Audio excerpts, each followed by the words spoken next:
दोस्तों मैं आनंद सांडिल्य आप सभी दोस्तों का आपके अपने चैनल आनंद सांडिल्य में स्वागत करता हूं। दोस्तों आज की वीडियो में जानेंगे कि सौरमंडल पर जो सौरमंडल में सूर्य नक्षत्र ग्रह होते हैं वो किस प्रकार इस पृथ्वी पर जीवों को प्रभावित करते हैं और सौरमंडल में जो ग्रह नक्षत्र और तारे होते हैं वो किस प्रकार भ्रमण करते हैं, किस प्रकार वो आकाशमंडल में भ्रमण करते रहते हैं। संपूर्ण जानकारी आपको इस वीडियो में से प्राप्त होगी।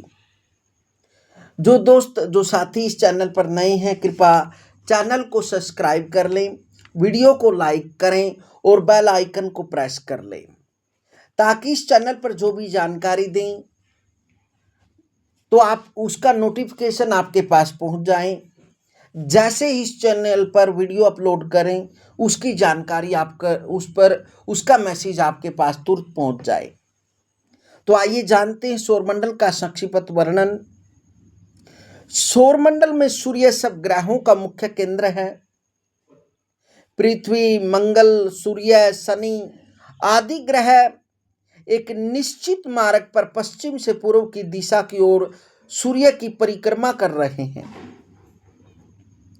वैज्ञानिक दृष्टि से चंद्रमा यद्यपि पृथ्वी का उपग्रह है, वैज्ञानिक दृष्टि से, परंतु फलित ज्योतिष की दृष्टि से चंद्रमा को भी ग्रह मान लिया जाता है। सौर परिवार एवं सूर्य मंडल सोलर सिस्टम में पृथ्वी सहित 9 प्रमुख ग्रह हैं।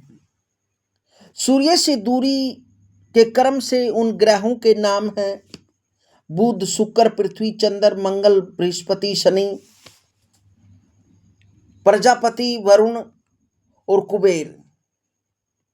बुध की दूरी सूर्य से लगभग 6 करोड़ किलोमीटर है और बुध ग्रह जो सूर्य के आसपास ही रहता है। यह कुंडली में एक घर आगे घर पाछे इस प्रकार से यह रहता है क्योंकि जो सूर्य से बुध की दूरी है वो 6 करोड़ किलोमीटर है। सूर्य के नजदीक होने के कारण यह सूर्य के आसपास ही भ्रमण करता रहता है। इस कारण से यह सूर्य के आसपास ही रहता है। जब भी हम कुंडली में सूर्य को देखते हैं तो बुध एक राशि आगे या एक पीछे पाता है या फिर सूर्य के साथ होता है। पृथ्वी की सूर्य से औसत दूरी 15 करोड़ किलोमीटर है।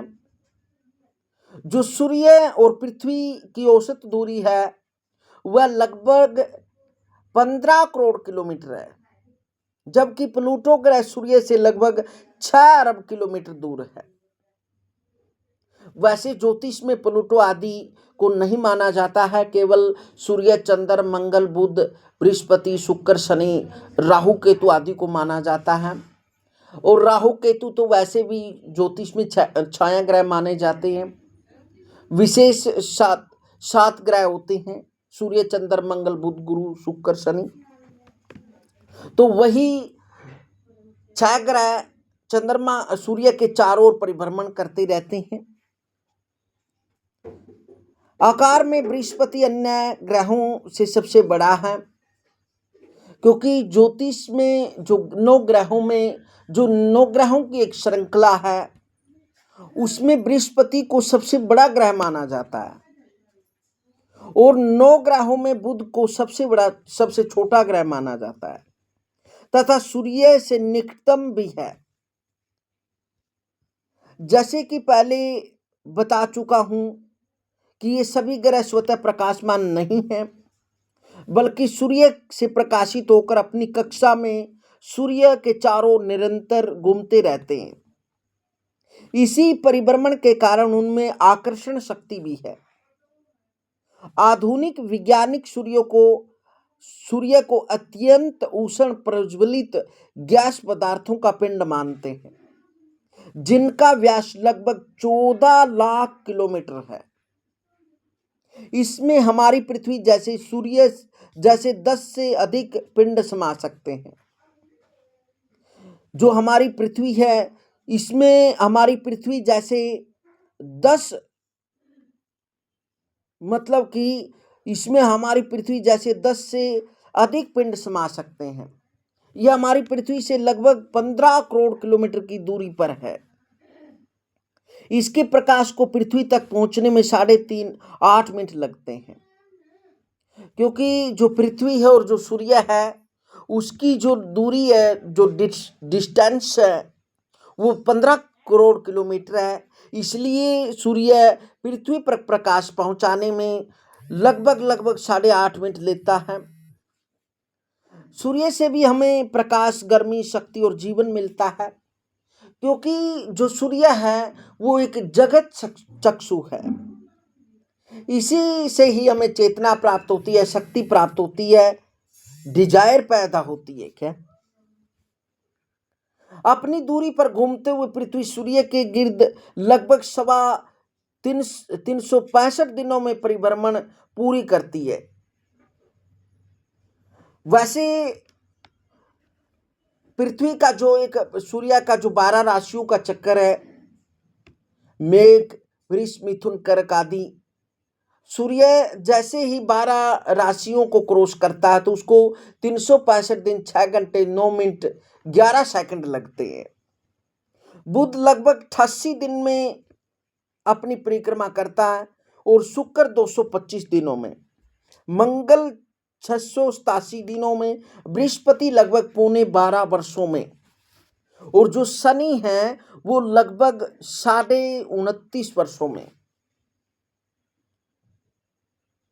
यूरेनस 84 वर्षों में, नेपच्यून लगभग 165 वर्षों में तथा प्लूटो 248 वर्ष एवं 5 मासों में सूर्य के गिर्द परिक्रमण पूरा करता है। सभी ग्रह अपने पथ में क्रांति वृत्त से 7-8 अंश दक्षिणोत्तर होकर सूर्य की परिक्रमा कर रहे हैं। उपग्रह, वैसे तो चंद्रमा को भी पृथ्वी का उपग्रह माना गया है। उपग्रह अपने अपने ग्रहों की परिक्रमा करते हैं। चंद्रमा पृथ्वी का एक उपग्रह है। यह पृथ्वी से लगभग 4 लाख किलोमीटर दूर है। जो चंद्रमा की दूरी है पृथ्वी से, वह लगभग 4 लाख किलोमीटर दूर है। और जो चंद्रमा होता है वह 2.25 दिन में एक नक्षत्र को पूरा करता है, क्योंकि चंद्रमा की जो गति है वो मन के अनुसार होती है।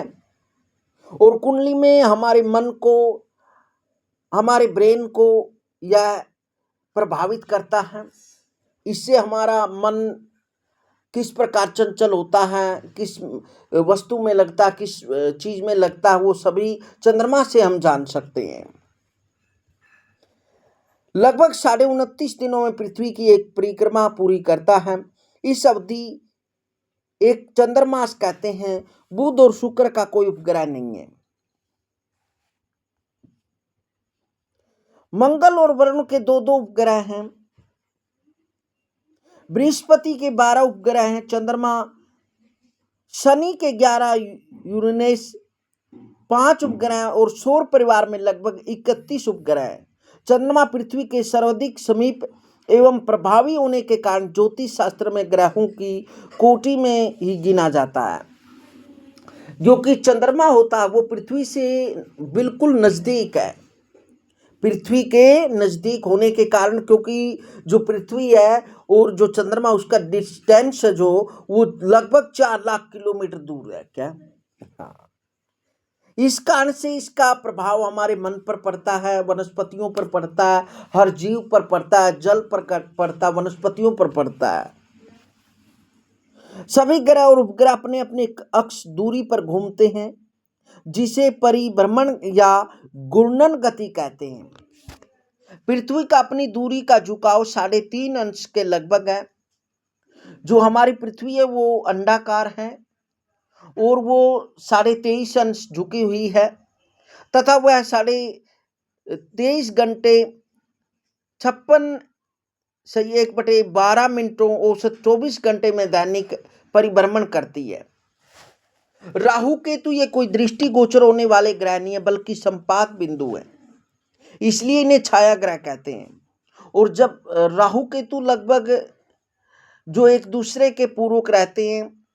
यदि राहु कुंडली में मेष राशि का होता है तो केतु तुला राशि के होते हैं, क्योंकि इनकी जो डिस्टेंस दूरी है वो लगभग 180 अंश दूर रहते हैं और ये सदैव वक्री उल्टे घूमते हैं, वक्री होते हैं। ये सदैव उल्टे ही चलते हैं। क्रांतिवीर पर चंद्रमा तथा पृथ्वी के परिक्रमण पथ एक दूसरे को 2 स्थानों पर काटते हैं। उन्हीं 2 संपात बिंदुओं को राहु केतु कहते हैं। उत्तरी संपात बिंदु को राहु तथा दक्षिणी संपात बिंदु को केतु कहते हैं। अंग्रेजी में इन्हें north south, north of moon अथवा टेल भी कहते हैं। ड्रैगन्स हेड, ड्रैगन्स टेल भी कहते हैं। दोनों संपात बिंदु अन्य ग्रहों से विपरीत दिशा में रहने से राहु केतु की वक्र गति रहती है। दोनों का जो डिस्टेंस है वो 180 अंश पर रहता है। अतएव जन्म का कुंडली में राहु केतु की स्थिति एक दूसरे से 7वीं राशि पर होती है। आकाश में सूर्य, चंद्र, मंगल आदि ग्रहों की रहस्यांश आदि में स्थिति जानने के लिए पंचांग जंत्री की सहायता ली जाती है। अतएव शुद्ध एवं प्रमाणिक पंचांग का होना नितांत आवश्यक है। ग्रहों और तारा दोनों में मूलतः बहुत अंतर है। नक्षत्र, तारा आदि स्वयं प्रकाशित हैं, जबकि ग्रह प्लैनेट स्वयं प्रकाशित नहीं होते, बल्कि अपने निकटतम तारा से प्रकाश ग्रहण करते रहते हैं। हमारा सूर्य भी तारों की श्रेणी में आता है। नक्षत्र आदि भी तारागण कहलाते हैं। हमारे वातावरण में अत्यंत दूर होने के कारण ये रात को टिमटिमाते हुए दिखाई पड़ते हैं। धूमकेतु, इन्हें पुछल तारे भी कहते हैं। ये आकाशीय पिंडों, गैसों एवं धूल कणों का मिश्रण होते हैं। ये आकाश में कभी कभी उदय होते हैं। इनकी गिनती और कक्षा क्रम निश्चित नहीं है। हाली धूमकेतु सन 1980, 1985, 86 में दिखाई दिया था। 1910, 1985, 1986 में दिखाई दिया था। फलित ज्योतिष में इनका उदय होना अनिष्ट कारक माना जाता रहा है। उल्का पिंड, विभिन्न ग्रहों के छोटे छोटे विकर्ण पिंडों को उल्का पिंड कहते हैं। ये कभी कभी तीव्र गति के साथ पृथ्वी के वायुमंडल में प्रवेश कर जाते हैं, क्योंकि जब बच्चे होते हैं तो उनके माता पिता जब रात को कोई तारा टूटता, इसी उल्का पिंड का होने को फिर अपशकुन भी इसको मानते हैं और तारा टूटना कहते हैं। जब बच्चे बड़ों से सवाल करते हैं कि ये कैसा दृश्य है, तो वो एक ही बताते हैं कि कोई तारा टूटता है। ये शकुन की दृष्टि से अपशकुन माना जाता है और ये उल्का पिंड होता है। विभिन्न ग्रहों के छोटे छोटे विकर्ण पिंडों को उल्का पिंड कहते हैं। ये कभी कभी तीव्र गति के साथ पृथ्वी के वायुमंडल में प्रवेश कर जाते हैं, जिससे तीव्र गति से पृथ्वी की आकर्षण शक्ति में आ जाते हैं। वायु की घर्षण के कारण चमकती रेखा के समान दिखाई पड़ते हैं। लोग भ्रमवश इसे तारा टूटना भी कह देते हैं। वास्तव में यह तारा नहीं होता। शकुन आदि शास्त्र में इसको देखना अशुभ माना जाता है। तो इस प्रकार से दोस्तों, इस चैनल पर आपको हर जानकारी ज्योतिष से संबंधित मिलती रहेगी और आपने भी इस चैनल को बड़ा स्नेह दिया है, क्योंकि आपके आशीर्वाद से, आपकी कृपा से, माँ भगवती की कृपा से, आपके आशीर्वाद से यह जो आनंद शांडिल्य चैनल है वो मोनेटाइज हो गया है। इस चैनल को आपने बहुत ज़्यादा स्नेह दिया और आप इस चैनल के सदस्य बने। जितने भी सब्सक्राइबर हैं या व्यूज जो देखते हैं इस चैनल पर, उन सभी का धन्यवाद करते हैं। इसका क्रेडिट आपको ही जाता है और यह आपका ही चैनल है। आप इसी प्रकार जो आप जानकारी चाहते हैं, कमेंट के माध्यम से जो पूछते हैं, उसकी हम देने की कोशिश करते हैं। यदि आप अपनी कुंडली दिखाना चाहते हैं तो व्हाट्सएप के माध्यम से अपनी जन्म डेट भेजकर टाइम दे, बर्थ डेट व टाइम लिखकर आप बेच सकते हैं। बिजनेस के बारे में, काम के बारे में, फैक्ट्री के बारे में, ग्रह के बारे में, वैवाहिक जीवन के बारे में, नौकरी के बारे में, या कोई भी आप किसी भी संबंधित कार्य या नौकरी के बारे में जानना चाहते हैं तो व्हाट्सएप के माध्यम से अपनी बर्थ डेट, टाइम नोट इस पर लिखकर भेज सकते हैं। हम आपको बताने का प्रयास करेंगे। मिलते हैं दोस्तों अगली वीडियो में, तब तक जय श्री श्याम।